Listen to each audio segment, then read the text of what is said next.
अभी मौजूद हूँ उजियारपुर लोकसभा क्षेत्र के विद्यापति प्रखंड अंतर्गत मरवा पंचायत के विद्यापति कोल्ड स्टोरेज पर, जहां आप लोगों को बता दें कि काफ़ी ज़ोर शोर से चल रहे पूरे देश में चुनाव। आज वही महागठबंधन की प्रत्याशी उजियारपुर लोकसभा क्षेत्र से आलोक कुमार मेहता पहुंचे अपने कार्यकर्ताओं के बीच। उजियारपुर लोकसभा क्षेत्र के कार्यकर्ता बैठक की अध्यक्षता कर रहे हैं। विद्यापति प्रखंड राष्ट्रीय जनता दल के अध्यक्ष आदरणीय राम प्रकाश महतो जी, आवाज आ रही है ना? संचालन कर रहे आदरणीय सीपीआई के वरिष्ठ नेता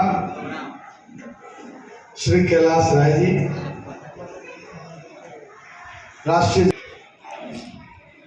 इंडिया गठबंधन ने फैसला लिया है कि उजियारपुर संसदीय क्षेत्र से लोकसभा से आलोक कुमार मेहता को उम्मीदवार बनाया जाए। और यह फैसला इसलिए लिया गया है कि आप लोगों और यहाँ की आवाम की मनोभावना को देखते हुए यह फैसला लिया गया।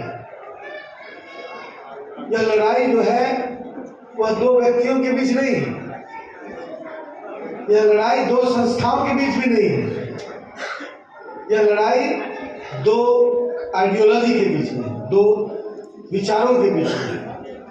और यह लड़ाई इस देश के अस्तित्व, इस देश के प्रजातांत्रिक व्यवस्था के अस्तित्व के सवाल पर है। यह लड़ाई संविधान को बचाने के नाम पर है। और ये दोनों इतनी गंभीर चीजें हैं जिनको शायद हम भी बहुत हद तक समझ पा रहे हैं, लेकिन हमारे गांव के छोटे, गांव के अंतिम छोर पर रहने वाले लोग और समाज के अंतिम पंक्ति में बचने वाले लोगों को समझने नहीं दिया जा रहा है। ऐसा इसलिए किया जा रहा है कि चुने हुए पत्रिकाओं और मीडिया के घरानों को डराकर या उस पर कब्जा करके लोगों तक बात को नहीं पहुंचने दी जा रही है। कई टीवी चैनल को खोलिए, लगे कि एक पार्टी का प्रचार हो रहा है और सुनाते सुनाते झूठ का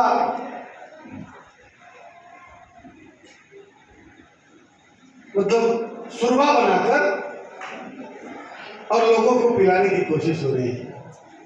हिटलर जो था उसके शासन करने के कई कुछ राजनीति में ले आए।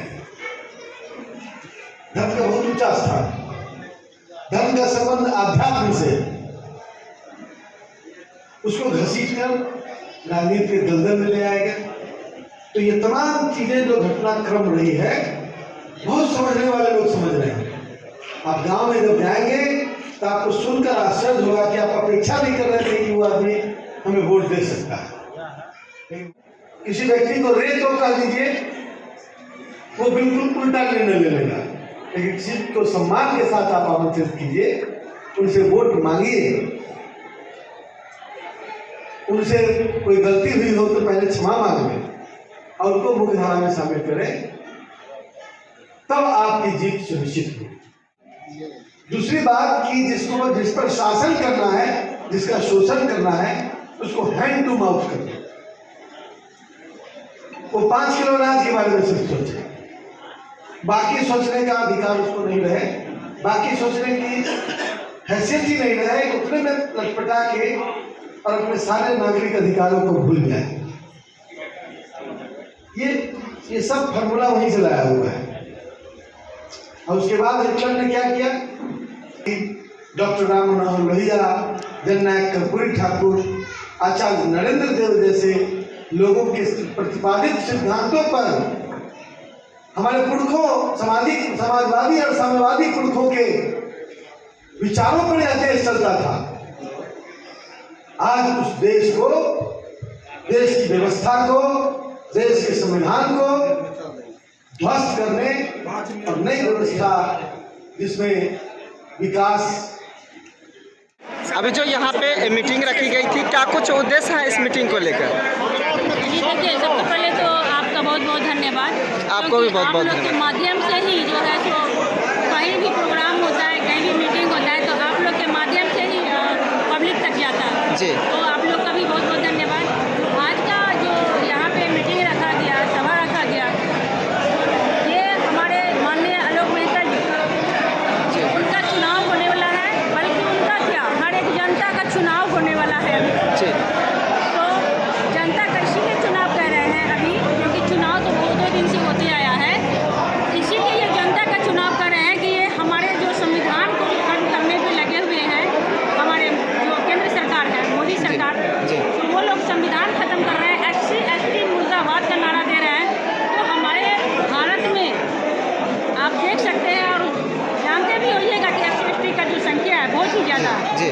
और पहले भी देश गुलाम था SC ST को, जो बहुत सारा प्रताड़ित किया जाता था। जी। तो कहीं ना कहीं ये चुनाव जो है पूरे देश का चुनाव है, क्योंकि सिर्फ संविधान नहीं, देश है वो भी खतरे में है, लोकतंत्र खतरे में है। अगर इस बार जनता को यही बताने का यहाँ पे उद्देश्य रहा, कि जनता को जगाने का उद्देश्य रहा कि भैया अभी नहीं जगोगे तो शायद अब आने वाले दिनों में चुनाव समाप्त है, चुनाव वोट गिराइएगा ही नहीं, चुनाव समाप्त हो जाएगा। और लोकतंत्र जब समाप्त हो जाएगा तो आप लोग अपने अधिकार के लिए न कहीं बोल पाइएगा न कुछ। तो यही सब मुद्दाएं रही है। इस बार जो है नित्यानंद राय आज नॉमिनेशन करवाए हैं और लगातार तीसरी बार इनका जो है यहाँ पे नॉमिनेशन हुआ है, तो क्या लगता है कि ये जीत के हैट्रिक लगाएंगे या फिर पीछे जाएंगे? देखिए, थोड़ा देर पहले हमारे माननीय आलोक मेहता जी को बोले जी। कि नित्यानंद जी भी इसी जिला से है, उनसे हमारी बैर नहीं है, लेकिन उनके जो पीछे उनसे बैर है, और उनसे इसीलिए बैर है कि वो कहीं ना कहीं गलत लोगों के साथ में खड़े हैं। अच्छा। तो इस बार जो है वो उड़ जाएंगे हवा में, क्योंकि ये संविधान खतरे में आ गया तो हर एक जनता जग गया है।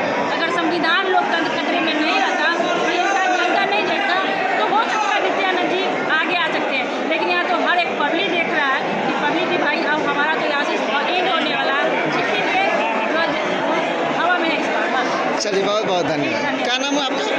जी, मेरा नाम अर्चना हुआ, रंजन प्रखंड से भागवत से। इसको दे दो, इसको घर जरूरत है, घर दे दो, या कोई लाभ जो है, या गरीब गुरबा है जिसको वृद्धा पेंशन हो गया है, आधार कार्ड से सबको लिंक कर दिया है। कई बार हम लोगों ने मांग किया, आवेदन के द्वारा मिला, लेकिन इस पर कभी सुधार नहीं हुआ। बहुत सारे हमारे बुजुर्ग गार्जियन हैं जिनका 60+ तो पूर गया, लेकिन आधार कार्ड में जो है उनका 45 है, 50 है, 55 है। क्योंकि जो एक समय जो आधार कार्ड बना वो तो भेड़िया धसा जैसे बना, लिखा कुछ किया कुछ, इस तरह से उसकी सुधार की कोई प्रक्रिया नहीं। अब उनको जन्म प्रमाण पत्र बनाना पड़ता है। अब सोचिए मुखिया किस काम का है?